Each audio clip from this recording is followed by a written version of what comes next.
Vocês observaram que tem várias características aí que trazem a manifestação espontânea da criança, né? Quando a gente fala em criança divina, você vai observar nas características dos contos, dos mitos, daqui a pouco eu vou trazer mais um,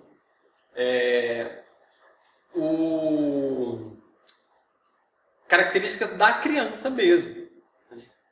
Então, a primeira forma de observar o arquétipo da criança é enxergando a criança, as manifestações espontâneas das crianças, o que elas acreditam, os sonhos.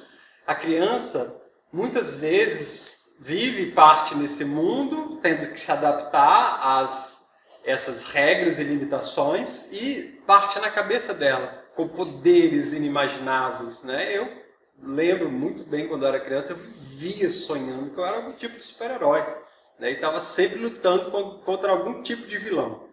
Influenciado também, obviamente, pelos desenhos e séries que eu assistia na época, mas eu sonhava com isso. Isso estava muito no meu imaginário. Isso é parte do imaginário da criança. Nesse mesmo livro, Arquétipos Inconsciente Coletivo, o primeiro arquétipo que o Jung delimita didaticamente é o da grande mãe. E ele fala, ninguém ensina alguém a ser mãe. Instintivamente você se manifesta como mãe. Depois, obviamente, culturalmente, em diferentes lugares pode-se dizer, ser mãe aqui é isso, ser mãe aqui é aquilo lá, né? Mas, instintivamente, você é mãe. Você age de diversas formas. E depois, estudando esse arquétipo, há vários conflitos de pessoas que lutam contra algumas características da mãe, né? Porque a mãe, no primeiro momento, a mão que protege, nutre, acolhe, é a que segura e que devora, que não deixa o filho ir para o mundo. Então, a mesma característica da mãe, por exemplo, pode ser a nutridora e a devoradora mais tarde, né? A gente tem que entender que não existe uma característica que vai ser sempre boa em todas as questões. Quando você é criança e você tem essa mente imaginativa e vive no mundo da fantasia, você está na hora de fazer isso. Mas quando você é um adulto, daqui a pouco eu vou trazer alguns trechos e assim do Burr, né? E você vive no mundo da criança, você vai viver sempre deslocado, né? E isso vai trazer grandes prejuízos para a sua vida. Então, tudo tem o seu momento. E aqui a gente vê várias, na lenda do Kirikou, a gente vê várias características da criança, de imaginativo, só que ali ela literaliza isso. É como se fosse uma criança que tivesse todos os poderes da fantasia dela. Essa é a ideia da criança divina numa das formas de se manifestar. E uma característica no chapéu ali de enganar, colocar uma coisa pela outra, é uma característica de um outro arquétipo que a gente chama do trickster, né? Que é o trapaceiro, aquele que engana ou que falseia, né? Para tirar muitas vezes proveito próprio. Não é o mesmo arquétipo, mas a criança traz muito do trickster, né? Os arquétipos, quanto mais você estuda, mais você vai vendo que não dá para separar um do outro. Eles se entrelaçam, eles estão intimamente ligados. E vou trazer daqui a pouco um outro conto do Hermes, do nascimento de Hermes, onde vocês vão ver várias características similares a essa outra lenda de Kirikou, né? E algumas pessoas, inclusive, isso foi questionado ao Jung na época, ele falou, mas isso daí não pode ser o mesmo conto, o mesmo mito que vai aos pouquinhos, né, indo territorialmente e sendo passado e sendo adaptado e mudado para as figuras daquela cultura? Isso obviamente aconteceu, isso é inegável. Dá para perceber que isso aconteceu sim, né? Inclusive, se você perceber cultos a Osíris no Egito, tem muitas características similares ao orfismo na Trácia dos helenos, né? Dos gregos antigos. Então, historicamente, territórios próximos passam sim características folclóricas, culturais, de lendas e mitos. Mas em outras situações é impossível, né? Às vezes culturas que ficaram separadas milênios sem ter contato Antropólogos fizeram esse papel de ir estudar, o próprio Jung fez isso, ver os contos e viram as mesmas características se manifestando nas histórias, personagens muito parecidos. Isso é o que deu força para a teoria do Jung, né, de que os arquétipos seriam essas formas a priori, até pegando um pouco da filosofia de Immanuel Kant, né, o Kant trazia essa ideia da filosofia de que haviam ideias a priori que se manifestavam. Mas ele não foi o primeiro. Platão, lá atrás, falava de um mundo das ideias. Né?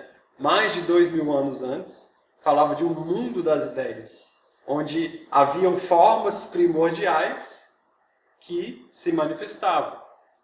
Depois o próprio Santo Agostinho vai falar em arquétipos, já usando o termo arquétipo. Jung não inventou isso da cabeça dele. Né?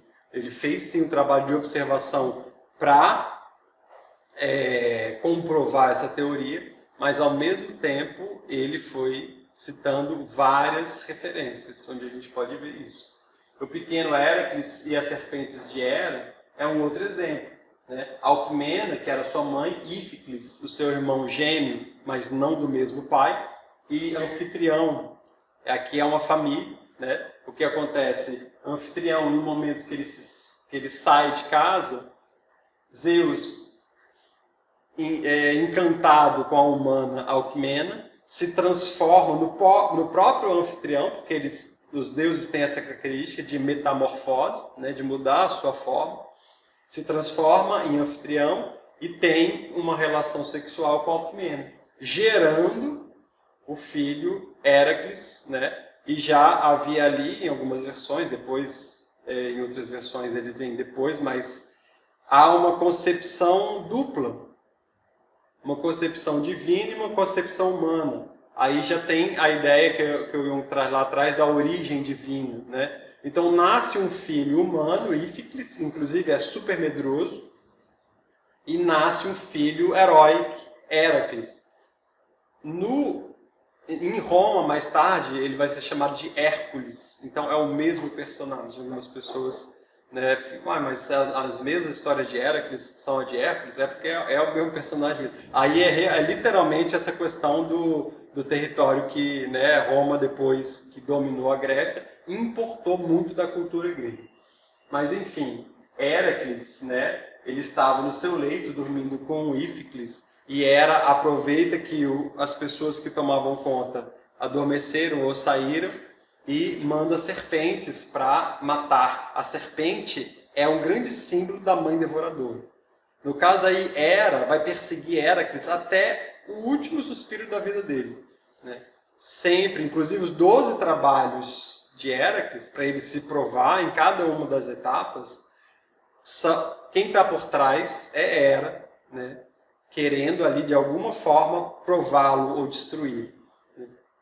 Então as duas serpentes vêm e Héracles já criança, bebê, olha aquelas crianças, olha aquelas serpentes e estrangula as serpentes.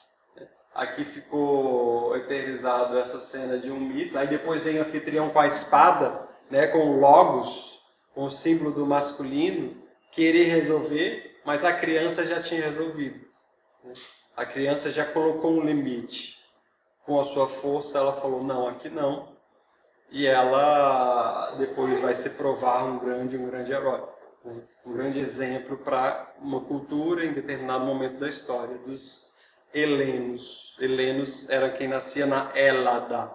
Né? A Hélada hoje é conhecida exteriormente, né, no estrangeiro como Grécia, mas ainda é Hélada para eles. Né? E quem nasce lá é um heleno. Né? São vários povos, são várias culturas. Então aqui um afresco, né, de Pietro Benvenuti. E uma outra temática comum aos contos, mitos da criança é o abandono da criança.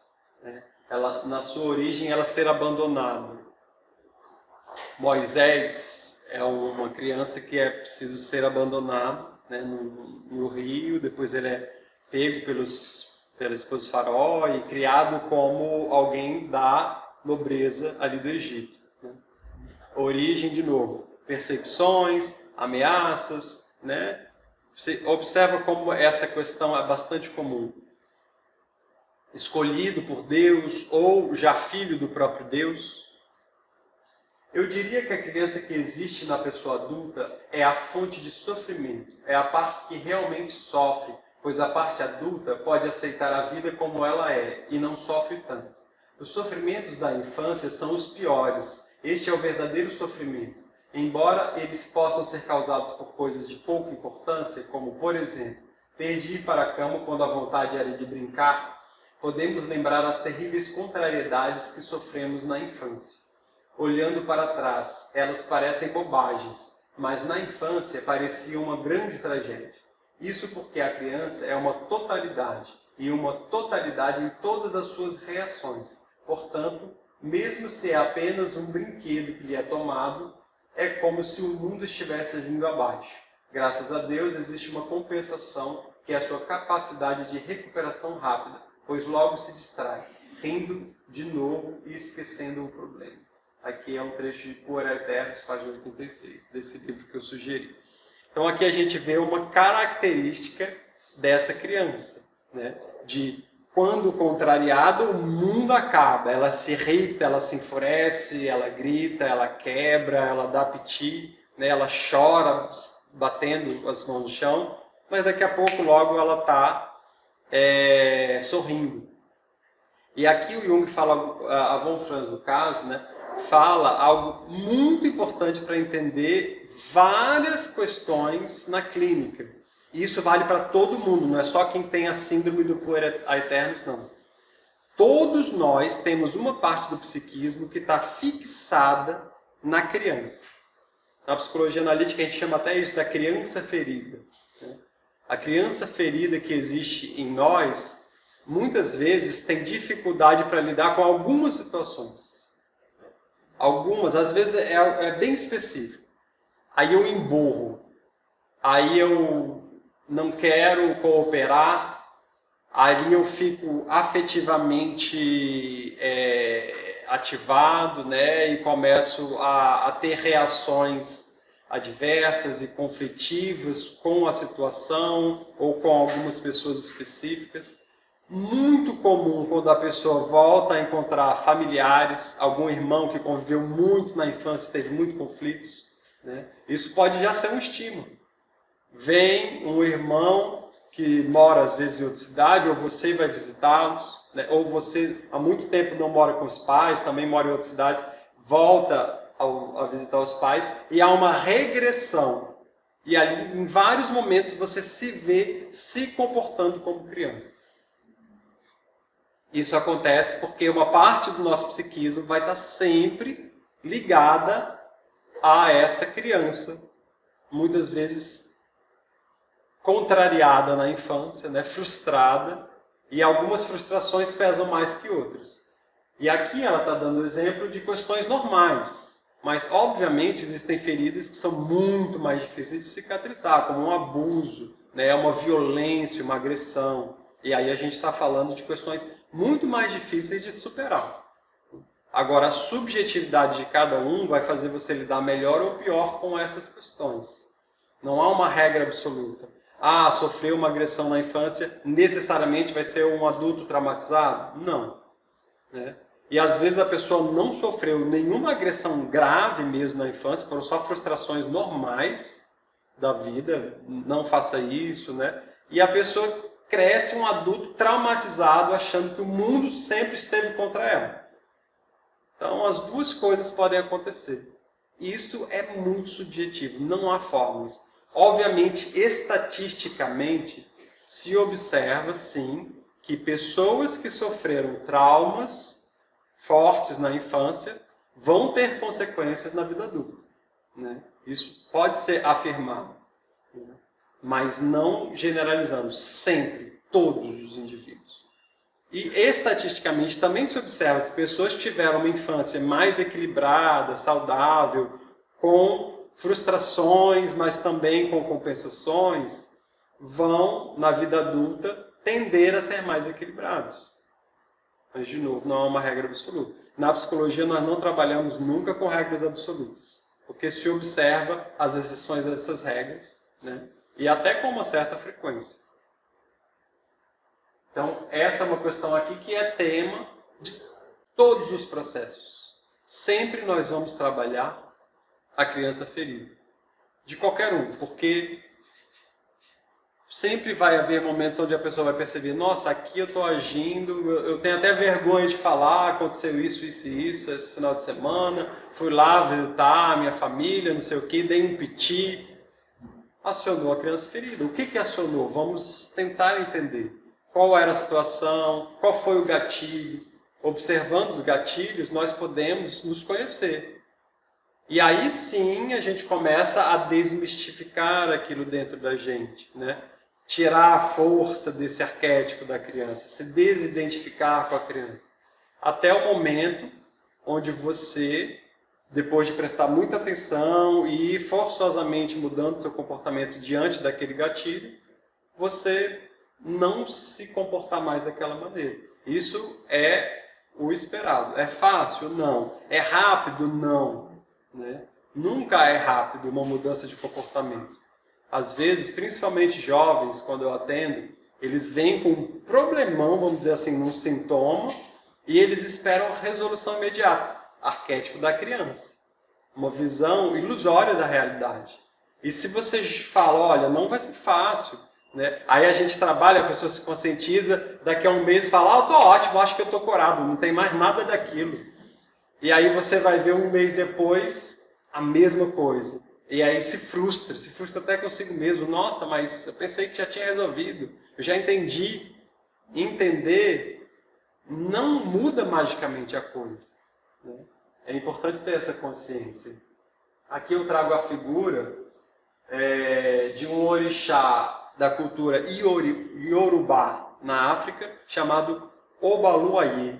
E eu trago um resuminho do nascimento dele. Ele é rejeitado por Nanamburuque, vocês vão ver também variações Nanamburuku, que é a anciã, é a orixá velha, né? Normalmente as seguidoras de Nanamburuque, elas são senhoras, né? E elas se vestem com uma roupagem específica, e elas louvam essa orixá dessa maneira. Mas, enfim, ela é a orixá dos pântanos, né? E ela dá à luz a Obaluayê, também conhecido como Omulu. Vocês também vão ver esse nome e outros nomes. Normalmente, algum orixá, até por diferenças de território, vão ter variações nos nomes. Mas Obaluayê nasce com o corpo cheio de feridas. E aí você vai ver um instinto do arquétipo da mãe. Essa cria não serve para sobreviver no mundo, é doente. Então eu abandono, eu largo. E ela larga ele, em algumas versões do próprio pântano, em outras versões à beira do mar. E aí vem uma outra face da grande mãe, que é a acolhedora, que é Iemanjá, a dos seios fartos, né? E aí ela acolhe, independente da doença, acolhe, que seria varíola no caso ali, né, do Obaluayê, e nutre ele, e ele cresce forte, mas com o corpo cheio de cicatrizes, e se envergonha, e por isso ele veste roupas de palha que cobrem da cabeça aos pés. Se vocês já viram alguma imagem assim de pessoas dançando e rodando num candomblé ou na Umbanda, que são religiões de matrizes africana, aqui no Brasil, são os seguidores de Obaluayê. E aí é interessante porque ele tem um duplo nascimento. Ele é rejeitado, mas ele é acolhido. Então ele é o orixá das maldições e das pestes, e ele é o orixá da cura. Dependendo de como um povo o acolheu, ele vai abençoar ou amaldiçoar aquele povo. E a gente pode trazer isso como uma lição para a vida também. Dependendo de como você tratar uma criança, ela pode se tornar um tirano no futuro, ou pode se tornar uma pessoa que traz equilíbrio e paz, né? E, de novo, não há uma regra absoluta, isso é muito subjetivo, né? Se observa que se a criança tem tudo na mão, a livre demanda, né, ela tem uma tendência muito forte a se tornar um tirano no futuro. Homem ou mulher, não há diferença aqui. Porque vai crescer com a ideia de que o mundo tem que me dar tudo o que eu quero na hora que eu quero. Na psicanálise, entende até como um desvio de personalidade, uma perversão, né, um narcisismo. Então, vocês observam que o arquétipo da criança se relaciona muito com a figura dos pais também, com o meio, o ambiente em que foi criado. Né? Quando a gente traz esse arquétipo para a nossa realidade, traçando paralelos. Criança significa algo que se desenvolve rumo à autonomia. Ela não pode tornar-se sem desligar-se da origem. O abandono é, pois, uma condição necessária. Aqui a gente tem um paradoxo, daqui a pouco eu explico. Não apenas um fenômeno secundário. O conflito não é superado, portanto, pelo fato de a consciência ficar presa aos opostos. Por este motivo, necessita um símbolo que lhe mostre a exigência do desligamento da origem.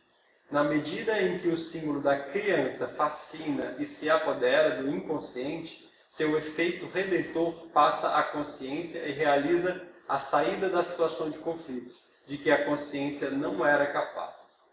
Aqui a gente traz essa questão. Ser frustrado, ser rejeitado, ser abandonado é ruim para a criança no sentido de experienciar essa situação. Mas, ao mesmo tempo, é o que vai dar as condições de, na vida adulta, ela conseguir sair. Né? De, na adolescência, ela já começar a se afirmar e se diferenciar desses pais. E depois, na vida adulta, se tornar um indivíduo pleno, atuante na sociedade. Então, assim, aqueles que não passam, que eu falava agora há pouco, não passam pela ferida do abandono, da rejeição, da frustração, se tornam tiranos no futuro, porque criam uma visão ilusória, só que o mundo vai chocá-las, o mundo vai bater de frente, né? O mundo vai frustrá-las necessariamente, por isso que o Jung coloca aqui. O abandono é necessário para a estruturação de um psiquismo. E por isso que você vê tantos mitos, como acabei de trazer alguns. Ali o do Héracles, né? Ali o de Obaloaiê. Esse abandono faz parte da história da criança também. Ela tem que aprender a viver com isso. E tem muitas variações de como essa rejeição e esse abandono é. O clássico do oráculo que diz que vai nascer uma criança que vai mudar e abalar as estruturas daquela sociedade, e por isso algum faraó, algum imperador, algum governante fala, mata todas as crianças, e os pais, né, levam essa criança, jogam num rio, vão para uma outra cidade, fazem algum tipo de peregrinação para salvar a vida dessa criança, ou entregam para outros pais que vão para outro lugar. Né? Traz aí a ideia de um abandono logo no início também. O excesso de frustrações, ele também traz consequências negativas. E aí a gente tem um psicanalista que se focou no desenvolvimento da personalidade da criança, que foi o Winnicott. E o Winnicott, ele já trazia a fórmula, né? A mãe boa e a mãe má. Né? A mãe má é aquela que frustra a criança. A mãe boa é aquela que nutre, que acolhe e que protege. Para o Winnicott, uma educação saudável seria a mãe suficientemente boa. Né? Isso é o termo dessa equação que ele sugere. Se só há frustração, a criança cresce com baixa autoestima, né? Com dificuldade de agir no mundo, cheia de limitações e travas, porque vai pensar, eu não fui acolhido, eu não fui nutrido, eu não fui amado nem pela minha mãe, o mundo é um mundo hostil. Eu tenho medo desse mundo, eu não saio para esse mundo. Agora, se teve tudo, é aquela outra história que eu comentei. Então, assim, eu tenho que dosar os nãos e os acolhimentos, né, a frustração e o acolhimento de uma forma suficientemente boa. Agora, essa equação é dificílima, porque às vezes o pai passou por muitas frustrações, os pais, e eles querem compensar dando demais. E todo mundo minha família tem, com certeza, vocês devem ver alguém na família de vocês, ou amigo de vocês, que vocês olham isso, né? Que sabe, que você fala, que você mostra, você fala, olha só o que está fazendo porque você está fazendo isso. A pessoa, eu sei, mas eu não consigo fazer diferente. Né? Muitas vezes os pais tentam compensar as falhas na educação que os pais deram, né? As suas faltas nos filhos. Ou às vezes o que entende como seu próprio erro. Né? Não, eu errei nisso, agora eu tenho que compensar. E essa equação é dificílima.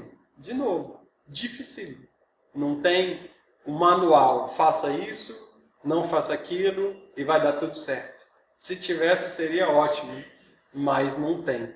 Porque mesmo você sabendo tudo isso, quantos psicólogos e psicólogas fazem muito errado na educação dos seus filhos, sabendo de tudo isso, às vezes até sendo especialista na área de desenvolvimento, porque o arquétipo é soberano, ele se manifesta. Né? Você tem que trazer para a consciência, mas você também tem que ir se comprometendo a mudar o seu comportamento. E é difícil pra caramba, principalmente quando bate um instinto por trás. É muito comum entre arquétipo e instinto. Assim, todo arquétipo tem em seu núcleo algum instinto que o alimenta. Né? Não são sinônimos. Arquétipo não é um sinônimo de instinto. Ele é muito mais amplo. Mas todo arquétipo tem um instinto que o alimenta. O instinto seria mais pessoal, assim, um arquétipo mais coletivo, é isso? O instinto é uma característica coletiva, alguns atribuem à genética, inclusive, né, de uma espécie, para adaptação e sobrevivência ao meio. É aquilo que a gente já nasce, né? Com isso Sim. você vai sobreviver, você já sabe mamar, por exemplo, você sabe chorar, você sabe os instintos responsáveis. Sim. A tartaruguinha sabe que ela não vai para a terra, ela vai para o mar. Né? Esse é um instinto dessa espécie, a gente não precisa desse instinto. Né? Nós temos um instinto de mamar, de sucção. Ninguém ensinou você a mamar, você instintivamente vai mamar. Né? O Jung traz, inclusive, em Natureza da Psique, outro livro das obras completas, o exemplo de uma mariposa que tem um processo de reprodução complicadíssimo. E é uma mariposa que vive a vida inteira sozinha, como é a característica de várias mariposas. Elas não vivem como algumas borboletas em coletivo. Ela isolada. Na hora de se reproduzir, o instinto vem e ela se reproduz de uma forma super complexa. É o instinto que traz. Agora, essa forma de reprodução é arquetípica. Né? Então, são intimamente ligados, né, os conceitos de instinto e arquétipo. Faz parte do arquétipo, mas o arquétipo é muito Amplia. Ainda mais porque o Jung fala do self, que seria o arquétipo da totalidade, que englobaria todos os arquétipos, todas as formas de se manifestar no mundo. Né? Aqui a gente vai fazer uma pequena pausa e depois vai voltar nesse tema aqui, a recusa a crescer. Aqui eu vou falar um pouquinho sobre a face da psicopatologia aqui, né, da sombra da criança ferida.